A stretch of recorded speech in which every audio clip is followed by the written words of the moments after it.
Hello everyone, I am Shelly and I am going to discuss a very important judgment in this video, that is Roe versus Wade. ये US supreme court का अभी 1973 में पास किया गया judgement था, जो कि कॉन्स्टिट्यूशनल राइट प्रोवाइड करता था वीमेंस को ऑन अबॉर्शन। और अब इसमें Dobbs versus Jackson women's health organisation, ये रीसेंट जजमेंट है, इसमें इसको ओवरटर्न कर दिया गया है। मतलब बोला गया है कि अब जो ये कॉन्स्टिट्यूशनल राइट प्रोवाइड करता था रो वर्सेस वेड, ये कोई कॉन्स्टिट्यूशनल राइट नहीं है, कॉन्स्टिट्यूशनल राइट ऑफ अबॉर्शन नहीं है। तो मैं इस पर डिस्कस करूँगी अपनी इंडिया के क्या लॉज हैं अबॉर्शन पे। तो आप लोगों को अगर कोई भी जानकारी नहीं है कि अबॉर्शन क्या होता है, कैसे होता है, हमको कितनी पनिशमेंट मिल सकती है अगर हम उसको बिना किसी गुड कॉज, बिना किसी गुड फेथ के अगर अबॉर्शन कराते हैं, और मैं एमटीपी एक्ट जो 1971 में पास हुआ था उसके बारे में भी डिस्कस करूँगी, और जो रीसेंट अमेंडमेंट हुए हैं एमटीपी एक्ट में उसको भी मैं डिस्कस करूँगी। So I would request you to watch this video till the end. इस जजमेंट को पास किया है 6:3 के रूलिंग ने। इसमें सपोर्ट किया है एक जेस्टेशनल एक्ट है, उसने बैन किया था abortion after 15 weeks accept in case of medical emergency. तो यहाँ पे इस एक्ट के अकॉर्डिंग 15 वीक के बाद आप अबॉर्शन नहीं करा सकते जब तक कि आपको कोई मेडिकल इमरजेंसी नहीं है। तो जो 3 जजेस हैं जिन्होंने डिसेंटिंग ओपिनियन दिया है, उन्होंने ये बोला है कि ये जो वीमेन, ये कर्टेल करता है वीमेन के स्टेटस को as equal and free citizens and diminishes women's opportunities to participate fully and equally in nation's political, social and economic life. मतलब ये जो राइट टू इक्वलिटी है उसको तो कर्टेल करता ही करता है, बल्कि जो वीमेन की कैपेसिटी है काम करने की, पार्टिसिपेट करने की सोशल एंड इकोनॉमिक लाइफ को, उसको भी ये कर्टेल करता है, उसको भी डिमिनिश करता है। तो उनका डिसेंटिंग ओपिनियन ये देखा गया, और इसमें रो वर्सेस वेड को तो ओवरटर्न किया ही गया। इसमें प्लान्ड पेरेंटहुड वर्सेस केसी, ये 1992 का जजमेंट था, इसमें जो रो वर्सेस वेड है उसी को रिटरेट किया गया था, तो उसको भी इसमें ओवरटर्न कर दिया गया इस जजमेंट में, जो कि ये Dobbs versus Jackson women's health organization है। Some prominent figures like US के प्रेसिडेंट हैं Joe Biden, vice president Kamala Harris हैं, और फॉर्मर प्रेसिडेंट जो यूएस के रह चुके हैं बराक ओबामा ने, उन सब ने इसको बहुत बुरी तरीके से क्रिटिसाइज भी किया है। लेकिन यूएस सुप्रीम कोर्ट ने बोला है कि it is no more a constitutional right. तो मैं आपके साथ ये डिस्कस करूँगी कि हमारे इंडिया में क्या है लॉ अबॉर्शन का। तो आप इसमें ध्यान से, एकदम ध्यान से कंसंट्रेट होकर इसको ध्यान दीजिएगा। 1971 में क्या हुआ था कि हमारे पार्लियामेंट में एक लॉ पास हुआ, medical termination pregnancy act, which allowed registered medical practitioners to carry out abortion under certain specified circumstances. मतलब कुछ स्पेसिफाइड सर्कमस्टांसेस में कुछ रजिस्टर्ड मेडिकल प्रैक्टिशनर्स हैं वही अबॉर्ट कर सकते हैं, अगर कोई स्पेशल सर्कमस्टांसेस हैं तब भी। The law granted immunity to doctors performing abortion in accordance with its provisions from the prosecution under section 312 IPC। ये 312, अगर कोई गुड फेथ में ऐसा काम करता है कोई भी डॉक्टर, तो उसको प्रोसिक्यूट नहीं किया जाएगा as per section 312 of Indian penal code.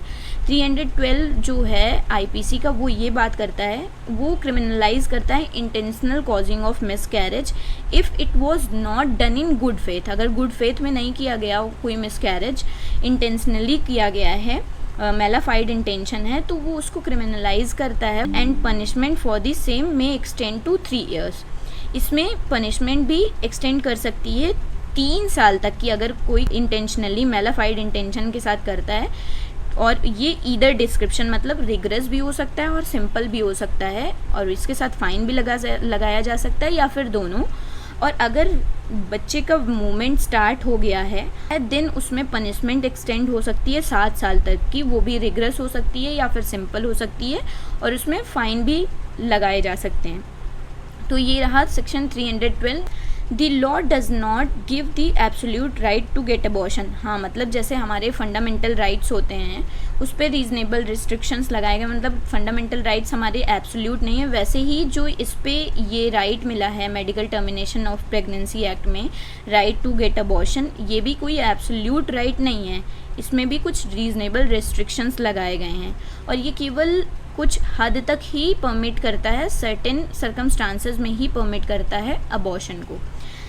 तो जब लॉ पास हुआ था तो इसमें जो अपर लिमिट थी वो 20 वीक्स की हुआ करती थी, लेकिन MTP अमेंडमेंट एक्ट जो है उसके बाद जो ये अमेंडमेंट हुआ उसमें ये जो अपर लिमिट है इसको बढ़ा के 24 वीक्स कर दिया गया है। And this upper limit won't be applicable in case of और ये जो 24 वीक की है अपर लिमिट, ये अगर सब्सटैंशियल फीटल एबनॉर्मेलिटीज़ होती हैं तो उन पे ये जो अपर लिमिट है वो नहीं लगाई जाएगी, मतलब उसके ऊपर भी अबॉर्शन, अगर आपका ये वाला ग्राउंड है तो उसके ऊपर भी आपका अबॉर्शन हो सकता है।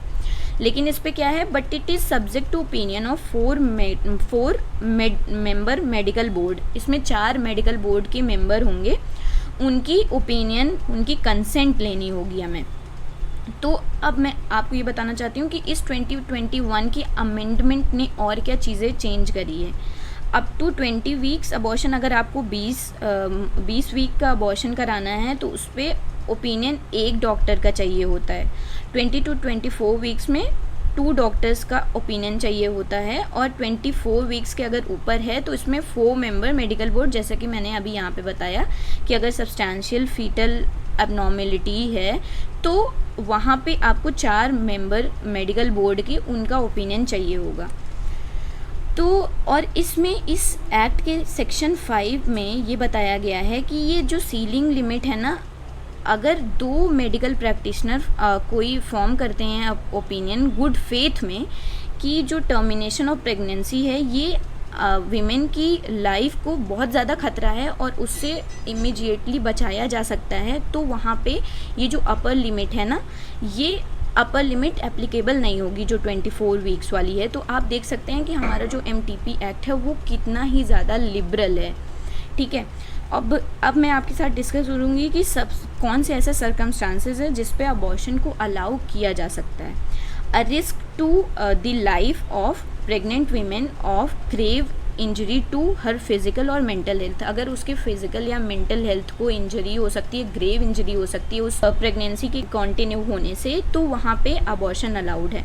और दूसरा ये है कि substantial risk that if the child were born it would suffer from such physical और mental abnormalities to be seriously handicapped. अगर बच्चा पैदा होता है तो वो बहुत ही मेंटल एबनॉर्मेलिटी या फिज़िकल एबनॉर्मेलिटी से गुजरेगा, इस वजह से भी हम अबॉर्शन को अलाउ कर सकते हैं। तीसरा ये है कि प्रेगनेंसी कॉज्ड बाय रेप, जो रेप विक्टिम्स होते हैं उनके लिए भी ये बहुत ही लिबरल है, उनके लिए भी इन्होंने बोला है कि अबॉर्शन तब भी अलाउ किया जा सकता है। और इसमें ये बताया गया है कि जो women eligible for termination of pregnancy up to 24 weeks, उनके कुछ सर्कमस्टांसेस, उनके कुछ ग्राउंड्स हैं, वो भी देख लेते हैं हम लोग।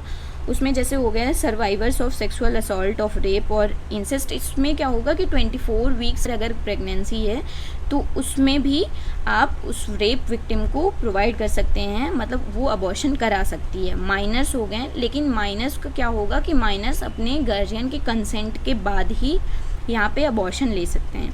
और तीसरा change of marital status during, ये सबसे इंपॉर्टेंट चीज़ है, during the ongoing pregnancy that is widowhood and divorce.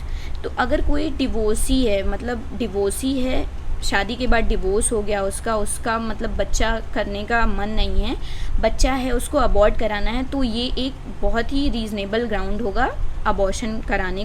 और अगर कोई विडो हो जाती है औरत जो कि प्रेग्नेंट होती है, वो भी अबॉर्ट करा सकती है। और ये mentally ill women including mental retardation, अगर कोई मेंटली रिटार्डेड वीमेन है तो वो भी अबॉर्शन करा सकती है।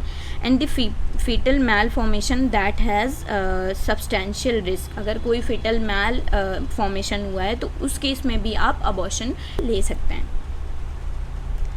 अब आता है कि अनमेरिड वीमेन कैन अंडरगो, ये जो लॉ है ये अनमेरिड वीमेन के बारे में कुछ स्पेसिफिकली नहीं बताता है कि women choosing to undergo abortion must be married, मतलब कि जो अबॉर्शन करा रही है औरत वो मैरिड ही होनी चाहिए, वो ऐसा कुछ बताता नहीं है। तो यहाँ पे अनमैरिड वीमेन जैसा कि माइनर्स वगैरह हो गए, वो लोग भी यहाँ पे अगर उनका रीज़नेबल ग्राउंड दिखता है तो वहाँ पे इस एक्ट के तहत अबॉर्शन एक्सरसाइज कर सकते हैं। It also does not lay down any condition regarding spousal consent in cases of married women, और हमारे किसी भी स्पाउस की कंसेंट की ज़रूरत नहीं होती है, यहाँ पे ये एक्ट ऐसा प्रोवाइड करता है। The consent of the guardian is required only in case of minor, जैसा कि मैंने आपके साथ अभी डिस्कस किया।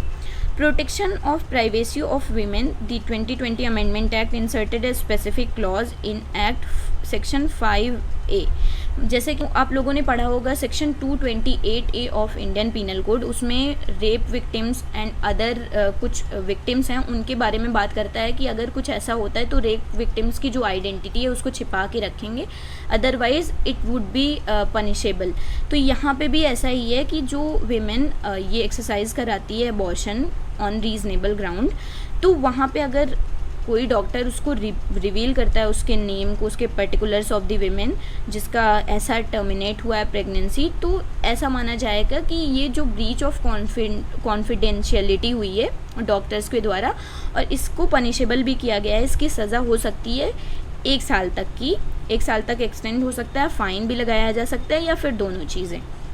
ये पूरा का पूरा ओवरव्यू हुआ MTP एक्ट का। और मैं आपको एक चीज़ बताना चाहती हूँ कि even when the ceiling limit for abortion was 20 weeks, तो जब 20 वीक्स की ये 2021 अमेंडमेंट आने के पहले ये 20 वीक्स की जो सीलिंग लिमिट थी ना, वहाँ पे आप लोग देखेंगे कुछ रीसेंट जजमेंट्स हैं, आप पढ़ेंगे, आप पाएंगे कि जो हाई कोर्ट है ना हमारे कंट्री में, उन्होंने बहुत ही लिबरल व्यू दिया है, मतलब 20 वीक्स के ऊपर भी अलाउ किया है। और रिसेंटली जो ये सीलिंग लिमिट 2021 वाली लगाई गई है 24 वीक्स वाली, अगर बहुत सारे जजमेंट्स पास हुए हैं उसमें देखा गया है कि ये जो सीलिंग लिमिट है, अगर उनको लगता है कि रीज़नेबल ग्राउंड है यहाँ पे जिसके इसके ऊपर भी प्रेगनेंसी को अवॉइड कर सकती है वो औरत, तो वहाँ पे अलाउ किया गया है सुप्रीम कोर्ट ने।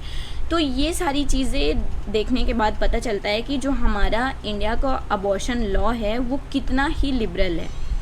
और ये पूरी की पूरी जानकारी रही अबॉर्शन को लेकर।